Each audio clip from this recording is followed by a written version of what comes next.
Types of business environment. Types of business ಎನ್ವೈರ್ನಮೆಂಟಲ್ಲಿ 2 types ಬರುತ್ತೆ. First one internal environment, second one external environment. External ಎನ್ವೈರ್ನಮೆಂಟಲ್ಲಿ 2 types ಬರುತ್ತೆ. Micro environment, macro environment. ಇದನ್ನು micro environment, macro environment. Micro ಎನ್ವೈರ್ನಮೆಂಟನ್ನು ಇನ್ನೊಂದು ರೀತಿ ಯಾವ ಥರ ಕರೀತಾರೆ ಅಂದರೆ ಟಾಸ್ಕ್ ಆಪರೇಟಿಂಗ್ ಎನ್ವೈರ್ನಮೆಂಟ್. ಮ್ಯಾಕ್ರೋ ಎನ್ವೈರ್ನಮೆಂಟ್ನ ಜನರಲ್ ರಿಮೋಟ್ ಎನ್ವೈರ್ನಮೆಂಟ್. ಇದು ತುಂಬ ಇಂಪಾರ್ಟೆಂಟ್ ಆಗಿರುತ್ತೆ. ಈಗ ಎಕ್ಸಾಮಲ್ಲಿ ನಿಮಗೆ ಮೈಕ್ರೋ ಮ್ಯಾಕ್ರೋ ಅಂತ ಡೈರೆಕ್ಟಾಗಿ ಕೇಳಿದ್ರೆ ಗೊತ್ತಾಗುತ್ತೆ. ಅವರು ಇಂಡೈರೆಕ್ಟಾಗಿ ಕ್ವಶನ್ನ ಕೇಳ್ತಾರೆ. ಯಾವ ಥರ ಅಂದರೆ ಟಾಸ್ಕ್ ಆಪರೇಟಿಂಗ್ ಎನ್ವೈರ್ನಮೆಂಟಲ್ಲಿ ಯಾವ್ದ್ಯಾವ್ದು ಇನ್ಕ್ಲೂಡ್ ಆಗಿರುತ್ತೆ ಅಂತ ಕೇಳ್ತಾರೆ. ಆವಾಗ ನಿಮ್ಗೇನಾಗುತ್ತೆ, ಕನ್ಫ್ಯೂಸ್ ಆಗುತ್ತೆ, ಮೈಕ್ರೋನ ಮ್ಯಾಕ್ರೋನ ಯಾವುದು ಅಂತ. ಸೊ ಇದನ್ನು ಇಂಪಾರ್ಟೆಂಟ್ ಇರುತ್ತೆ, ನೋಡ್ಕೊಳ್ಳಿ. ಮೈಕ್ರೋಗೆ ಟಾಸ್ಕ್ ಆಪರೇಟಿಂಗ್ ಎನ್ವೈರ್ನಮೆಂಟ್ ಅಂತಾರೆ, ಮ್ಯಾಕ್ರೋಗೆ ಜನರಲ್ ರಿಮೋಟ್ ಎನ್ವೈರ್ನಮೆಂಟ್ ಅಂತ ಕರೀತಾರೆ. ಈಗ ನಾವು ಇಂಟರ್ನಲ್ ಎನ್ವೈರ್ನಮೆಂಟಲ್ಲಿ ಏನೇನು ಇನ್ಕ್ಲೂಡ್ ಆಗಿರುತ್ತೆ ಅಂತ ನೋಡೋಣ. ಫಸ್ಟು ಇಂಟರ್ನಲ್ ಎನ್ವೈರ್ನಮೆಂಟಲ್ಲಿ ಪ್ರಮೋಟರ್ಸ್, ಶೇರ್ ಹೋಲ್ಡರ್ಸ್, ವ್ಯಾಲ್ಯೂ. ಒಂದು ಆರ್ಗನೈಸೇಷನ್ ಒಳಗಡೆ ಯಾರ್ಯಾರು ಇರ್ತಾರೆ?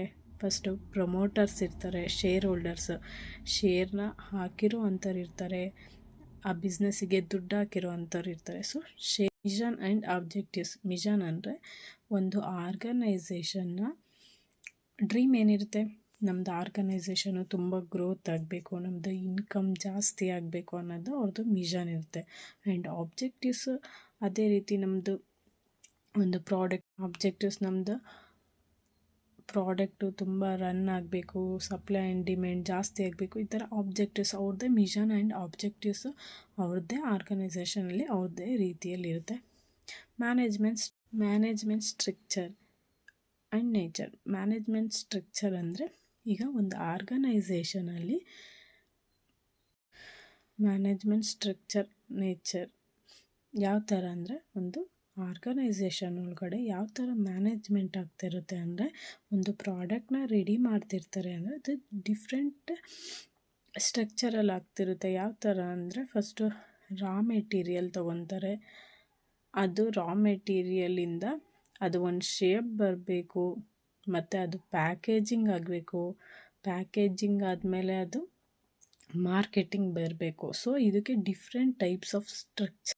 ಈಗ ಮ್ಯಾನೇಜ್ಮೆಂಟ್ ಒಳಗಡೆ ಒಂದು ಪ್ರಾಡಕ್ಟ್ನ ಪ್ರೋಸೆಸ್ ಮಾಡ್ತಿರ್ತಾರೆ.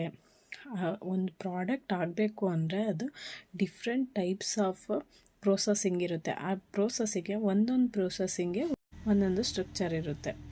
ಸೊ ಅದೇ ಥರ management and structure. Internal power relationship ಅಂದರೆ ಒಂದು ಆರ್ಗನೈಸೇಷನ್ನು ಚೆನ್ನಾಗಿ ರನ್ ಆಗಬೇಕು ಅಂದರೆ ಫಸ್ಟ್ ಏನಿರಬೇಕು, ಎಂಪ್ಲಾಯೀಸ್ ಮಧ್ಯೆ ಒಂದು ರಿಲೇಷನ್ಶಿಪ್ ಇರಬೇಕು. ನಾವು ಎಂಪ್ಲಾಯೀಸ್ ಪರ್ಫಾರ್ಮೆನ್ಸ್ ಚೆನ್ನಾಗಿದ್ದರೆ ಒಂದು ಪ್ರಾಡಕ್ಟ್ ಚೆನ್ನಾಗಾಗುತ್ತೆ. So employee internal power relationship. So organisation ಒಳಗಡೆ ಎಂಪ್ಲಾಯೀಸ್ ರಿಲೇಷನ್ಶಿಪ್ ಚೆನ್ನಾಗಿರಬೇಕು. Company image and brand equity. ಅಂದರೆ ಒಂದು ಪ್ರಾಡಕ್ಟ್ ರೆಡಿ ಆಗಬೇಕಾದ್ರೆ ಆ ಕಂಪನಿ ಇಮೇಜ್ ಏನಾಗಿರಬೇಕು, ಆ ಪ್ರಾಡಕ್ಟ್ ಚೆನ್ನಾಗಿದ್ದರೆ ಆ ಕಂಪ್ನಿದು ಏನಾಗಿರುತ್ತೆ, ಇಮೇಜ್ ಜಾಸ್ತಿ ಆಗಿರುತ್ತೆ. ಮತ್ತು ಬ್ರ್ಯಾಂಡ್, ಈಗ ನಾವು ಏನೇ ಒಂದು ಪ್ರಾಡಕ್ಟ್ ಚೆನ್ನಾಗಿದೆ ಅಂದರೆ ನಮಗೆ ಈ ಬ್ರ್ಯಾಂಡಿನ ಪ್ರಾಡಕ್ಟ್ ಕೊಡಿ, ಚೆನ್ನಾಗಿದೆ, ಯೂಸ್ ಮಾಡಿ, ಚೆನ್ನಾಗಿದೆ ಅಂದಾಗ ಅದು ಏನಾಗುತ್ತೆ, ಕಂಪನಿ ಇಮೇಜ್ ಏನಾಗುತ್ತೆ, ಜಾಸ್ತಿ ಆಗುತ್ತೆ. ಇದೆಲ್ಲ ಯಾವ ಫೋರ್ಸಲ್ಲಿ ಬರುತ್ತೆ, ಇಂಟರ್ನಲ್ ಎನ್ವೈರ್ನಮೆಂಟಲ್ಲಿ ಬರುತ್ತೆ. ಸೊ ಇಂಟರ್ನಲ್ ಎನ್ವೈರ್ನಮೆಂಟಲ್ಲಿ ಅದೆಲ್ಲ ಇನ್ಕ್ಲೂಡ್ ಆಗಿರುತ್ತೆ. ಕಂಪನಿ ಇಮೇಜ್ ಆಗಿರ್ಬೋದು, ಎಂಪ್ಲಾಯಿ ರಿಲೇಷನ್ಶಿಪ್ ಆಗಿರ್ಬೋದು, ಒಂದು ಗ್ರೋತ್ ಆಗಿರ್ಬೋದು, ಆಬ್ಜೆಕ್ಟಿವ್ಸ್ ಆಗಿರ್ಬೋದು. ನೆಕ್ಸ್ಟ್ ಫಿಸಿಕಲ್ ಅಸೆಟ್ಸ್ ಆ್ಯಂಡ್ ಒಂದು ಪ್ರಾಡಕ್ಟಿಗೆ ಬೇಕಾಗಿರೋವಂಥ ಮೆಟೀರಿಯಲ್ಸ್ನ ಸಪ್ಲೈ ಮಾಡೋದು. ಅದು ಯಾವ ಥರ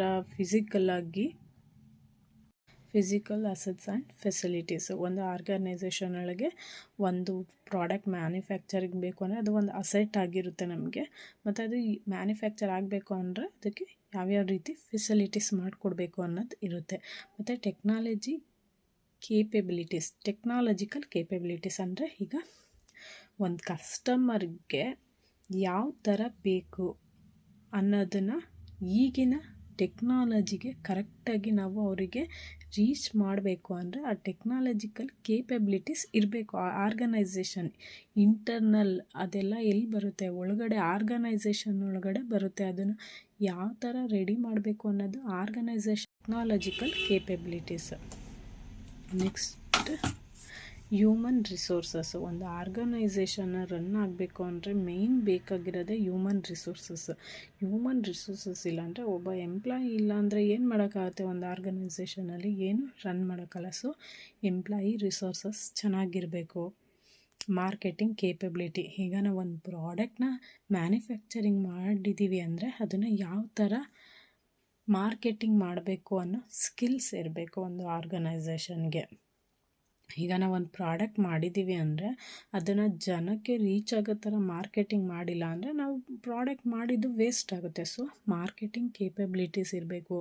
ಒಂದು ಆರ್ಗನೈಸೇಷನ್ ಅಂದರೆ ಇಷ್ಟು ಇಂಟರ್ನಲ್ ಎನ್ವೈರ್ನಮೆಂಟ್ ಒಳಗಡೆ ಸೇರಿರುತ್ತೆ. ನೆಕ್ಸ್ಟ್ ನಾವು ಎಕ್ಸ್ಟರ್ನಲ್ ಎನ್ವೈರ್ನಮೆಂಟ್ ನೋಡೋಣ. ಎಕ್ಸ್ಟರ್ನಲ್ ಎನ್ವೈರ್ನಮೆಂಟಲ್ಲಿ 2 ಟೈಪ್ಸ್ ಬರುತ್ತೆ, micro and macro. Micro task operating ಎನ್ವೈರ್ನಮೆಂಟಲ್ಲಿ ಏನೇನು ಇನ್ಕ್ಲೂಡ್ ಆಗಿರುತ್ತೆ ಅಲ್ವಾ. ಈಗ ಇಂಟರ್ನಲ್ ನೋಡಿದ್ವಿ, ಇಂಟರ್ನಲ್ಲಿ ಏನೇನು ಇನ್ಕ್ಲೂಡ್ ಆಗುತ್ತೆ. ಎಕ್ಸ್ಟರ್ನಲ್ ಅಂದರೆ ನೀವು ಒಂದು ಇಮ್ಯಾಜ್ ಮಾಡ್ಕೊಳ್ಳಿ, ಔಟ್ಸೈಡು ಒಂದು ಕಂಪನಿಗೆ ಏನೇನೆಲ್ಲ ಇನ್ಫ್ಲೂಯೆನ್ಸ್ ಆಗ್ಬೋದು ಅಂತ ಯೋಚನೆ ಮಾಡಿ, ಆವಾಗ ಈಸಿ ಆಗುತ್ತೆ ನಿಮಗೆ ತಿಳ್ಕೊಳ್ಳೋಕ್ಕೆ. ಫಸ್ಟು ಮೈಕ್ರೋದಲ್ಲಿ ಏನೇನು ಬರುತ್ತೆ, ಮೈಕ್ರೋ ಎನ್ವೈರ್ನಮೆಂಟಲ್ಲಿ ಏನೇನು ಬರುತ್ತೆ ಅಂದರೆ ಫಸ್ಟ್ ಒನ್ ಕಸ್ಟಮರ್ಸ್ ಬರ್ತಾರೆ. ನಾವು ಒಂದು ಪ್ರಾಡಕ್ಟ್ನ ಮ್ಯಾನುಫ್ಯಾಕ್ಚರಿಂಗ್ ಮಾಡಿದ್ದೀವಿ ಅಂದರೆ ಅದು ಯಾರಿಗೋಸ್ಕರ ಮಾಡಿರ್ತೀವಿ, ಕಸ್ಟಮರ್ಗೆ. ಸೊ ಅದು ಅವ್ರ ಕಸ್ಟಮರ್ಗೆ ರೀಚ್ ಆಗಬೇಕು ಅಂತ ಮಾಡಿರ್ತೀವಿ. ಸೊ ಅದು ಯಾವುದ್ರಲ್ಲಿ ಬರುತ್ತೆ, ಎಕ್ಸ್ಟರ್ನಲ್ಲಿ ನಮಗೆ ಯಾರ್ಯಾರು ಸಿಗ್ತಾರೆ, ಫಸ್ಟು ಕಸ್ಟಮರ್ಸ್ ಸಿಗ್ತಾರೆ. Next suppliers. ನಾವೊಂದು ಪ್ರಾಡಕ್ಟ್ ಮಾಡಿದ್ದೀವಿ ಅಂದರೆ ಅದು ಸಪ್ಲೈ ಆಗಬೇಕು, ಯಾರಿಗೆ ರೀಚ್ ಆಗಬೇಕು, ಕಸ್ಟಮರ್ ತನಕ ರೀಚ್ ಆಗಬೇಕು ಅಂದರೆ ಅದು ಸಪ್ಲೈಯರ್ಸ್ ಇರಬೇಕು.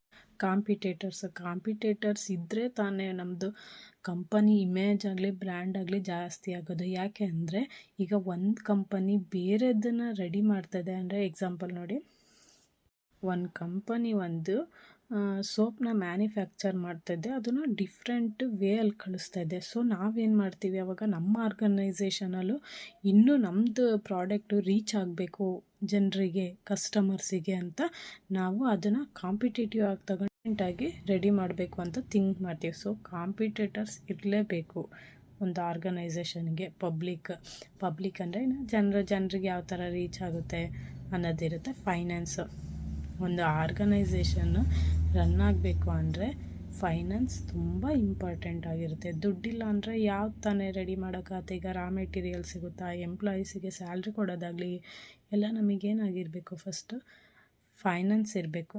ನೆಕ್ಸ್ಟು ನಾವು ಪ್ರಾಡಕ್ಟ್ ಮಾಡಿರ್ತೀವಿ ಅಂದರೆ ಅದು ಮೇಯ್ನ್ ಏನಾಗಿರಬೇಕು, ಮಾರ್ಕೆಟಿಂಗ್ ಆಗಿರಬೇಕು.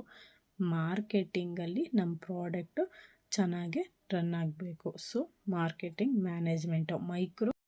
ನೆಕ್ಸ್ಟ್ ನಾವು macro environment or general remote environment ನೋಡೋಣ. ಮ್ಯಾಕ್ರೋ ಎನ್ವೈರ್ನಮೆಂಟ್ ಏನಾಗಿರುತ್ತೆ, ನಾಟ್ ಕಂಟ್ರೋಲ್ಡ್ ಆರ್ಗನೈಸೇಷನ್. ಇದನ್ನು ಆರ್ಗನೈಸೇಷನ್ ಅವರು ಕಂಟ್ರೋಲ್ ಮಾಡೋಕ್ಕಾಗಲ್ಲ. ಈಗ ಇಂಟರ್ನಲ್ ಎನ್ವೈರ್ನಮೆಂಟನ್ನು ಆರ್ಗನೈಸೇಷನ್ ಕಂಟ್ರೋಲ್ ಮಾಡ್ಬೋದು, ಬಟ್ ಮ್ಯಾಕ್ರೋ ಎನ್ವೈರ್ನಮೆಂಟ್ನ ಆರ್ಗನೈಸೇಷನ್ ಕಂಟ್ರೋಲ್ ಮಾಡೋಕ್ಕಾಗಲ್ಲ. ಯಾಕೆ ಅಂದರೆ ನೋಡಿ, ಒಂದೊಂದೇ ಪಾಯಿಂಟ್ಸ್ ಹೇಳ್ಕೊಂಡು ಹೋಗ್ತೀನಿ. ಎಕನಾಮಿಕ್ ಫ್ಯಾಕ್ಟರ್ ಅಂದರೆ ಅದು GDP ಗ್ರೋತ್ ಆಗಿರ್ಬೋದು, ಇನ್ಕ್ರೀಸ್ ಇನ್ಕಮ್ ಆಗಿರ್ಬೋದು, ಅದು ಎಕನಾಮಿಕ್ ಫ್ಯಾಕ್ಟರಲ್ಲಿ ಬರುತ್ತೆ. ಒಂದು ಪ್ರಾಡಕ್ಟ್ ಪ್ರೈಸ್ ಜಾಸ್ತಿ ಇದ್ದರೆ ಏನಾಗುತ್ತೆ, ಕಸ್ಟಮರ್ ಅದನ್ನು ತೊಗೊಳಕ್ಕೆ ಏನು ಮಾಡ್ತಾರೆ, ನೆಗ್ಲೆಕ್ಟ್ ಮಾಡ್ತಾರೆ. ಸೊ ಈ ಎಕನಾಮಿಕ್ ಫ್ಯಾಕ್ಟರ್ಸ್ ಇದೆಲ್ಲ ಇನ್ಕ್ಲೂಡ್ ಆಗಿರುತ್ತೆ. Next social and cultural factors ಅಂದರೆ ಈಗ ನಾನು ಹೇಳಿದ್ನಲ್ಲ ಆಗಲೇ, ಒಂದು ಡಿಸ್ಟಿಕ್ಕಿಗೆ ಹೋದಾಗ ಅವ್ರ ಟ್ರೆಡಿಷನ್ ಆಗಲಿ ಕಲ್ಚರ್ ಆಗಲಿ ಚೇಂಜ್ ಆಗಿರುತ್ತೆ. ನಾವು ಅದಕ್ಕೆ ಅವರಿಗೆ ಸ್ಯಾಟಿಸ್ಫ್ಯಾಕ್ಷನ್ ಆಗೋ ಥರ ನಮ್ಮ ಪ್ರಾಡಕ್ಟನ್ನು ಮ್ಯಾನುಫ್ಯಾಕ್ಚರ್ ಮಾಡಬೇಕು. ಸೊ ನಾವು ಅವರಿಗೆ ಯಾವ ಥರ ಬೇಕು ಅನ್ನೋದನ್ನು ತಿಳ್ಕೊಂಡ್ಬಿಟ್ಟು ಒಂದೊಂದು ಡಿಸ್ಟಿಕ್ಕಿಗಾಗಲಿ ಒಂದೊಂದು ಟ್ರೆಡಿಷನಲ್ ಕಲ್ಚರ್ ತಕ್ಕ ಹಾಗೆ ನಾವು ಪ್ರಾಡಕ್ಟ್ನ ಮ್ಯಾನುಫ್ಯಾಕ್ಚರಿಂಗ್ ಮಾಡಬೇಕು. ನೆಕ್ಸ್ಟು ಡೆಮೋಗ್ರಫಿಕಲ್ ಅಂದರೆ ಪಾಪ್ಯುಲೇಷನ್ ಆಗಿರ್ಬೋದು. ಪೊಲಿಟಿಕಲ್ ಆ್ಯಂಡ್ ಗೌರ್ನಮೆಂಟ್ ಅಂದರೆ ಪೊಲಿಟಿಕಲಲ್ಲಿ ಯಾವ್ಯಾವ ಥರ ರೂಲ್ಸ್ ರೆಗ್ಯುಲೇಷನ್ಸ್ ಆಗಿರ್ಬೋದು, ಪಾಲಿಸೀಸ್ ಚೇಂಜ್ ಆಗ್ತಿರುತ್ತೆ. ಟ್ಯಾಕ್ಸ್ ಸಿಸ್ಟಮು ಒನ್ ಇಯರಿಂದ 1 ಇಯರ್ಗೆ ಚೇಂಜ್ ಆಗ್ತಿರುತ್ತೆ. ಸೊ ಅದನ್ನೆಲ್ಲ ಇನ್ಕ್ಲೂಡ್ ಮಾಡಿ ಒಂದು ಪ್ರಾಡಕ್ಟ್ನ ಮ್ಯಾನುಫ್ಯಾಕ್ಚರಿಂಗ್ ಮಾಡಬೇಕು. ಈಗ ಟ್ಯಾಕ್ಸ್ ಜಾಸ್ತಿ ಆದಾಗ ಏನಾಗುತ್ತೆ, ಪ್ರಾಡಕ್ಟ್ ಪ್ರೈಸ್ ಜಾಸ್ತಿ ಆಗ್ತಾ ಹೋಗಿರುತ್ತೆ. ಅದನ್ನು ನಾವು ಕಸ್ಟಮರಿಗೆ ತೊಗೊಳಕ್ಕೆ ತುಂಬ ಕಷ್ಟ ಆಗಿರುತ್ತೆ. ಸೊ ಇದೆಲ್ಲ ಯಾವುದ್ರಲ್ಲಿ ಇನ್ಕ್ಲೂಡ್ ಆಗಿರುತ್ತೆ, political and government. Next natural factors ಅಂದರೆ ಈಗ ಕಸ್ಟಮರ್ಗೆ ಫುಲ್ಫಿಲ್ ಯಾವ ಥರ ಮಾಡ್ತೀವಿ ಅನ್ನೋದು ನ್ಯಾಚುರಲ್ ಫ್ಯಾಕ್ಟರ್ ಒಳಗೆ ಇನ್ಕ್ಲೂಡ್ ಆಗಿರುತ್ತೆ. ಟೆಕ್ನಾಲಜಿಕಲ್ ಫ್ಯಾಕ್ಟರ್ ಅಂದರೆ ನಾವು ಈಗ ಹೊಸ ಥರ ಟೆಕ್ನಾಲಜಿನ ಯೂಸ್ ಮಾಡಿಕೊಂಡೆ ನಮ್ಮ ಪ್ರಾಡಕ್ಟ್ನ ಯಾವ ಥರ ಮ್ಯಾನುಫ್ಯಾಕ್ಚರಿಂಗ್ ಮಾಡ್ತೀವಿ ಅನ್ನೋದು ಟೆಕ್ನಾಲಜಿಕಲ್ ಫ್ಯಾಕ್ಟರ್ ಆಗಿರುತ್ತೆ. ನಿಮಗೆ ನನ್ನ ಕ್ಲಾಸ್ ಇಷ್ಟ ಆದರೆ ಲೈಕ್ ಮಾಡಿ, ಏನಾದರೂ ಇಷ್ಟ ಆಗಿಲ್ಲ ಅಂದರೆ ಕಮೆಂಟ್ ಮಾಡಿ ಹೇಳಿ. ನಿಮಗೆ ಯಾವ್ದಾದ್ರು ಟಾಪಿಕ್ ಬೇಕು ಅಂದರೂ ಕಮೆಂಟ್ ಮಾಡಿ ಹೇಳಿ. ಸಬ್ಸ್ಕ್ರೈಬ್ ಮಾಡಿ. Easy learning STR 23. Thank you.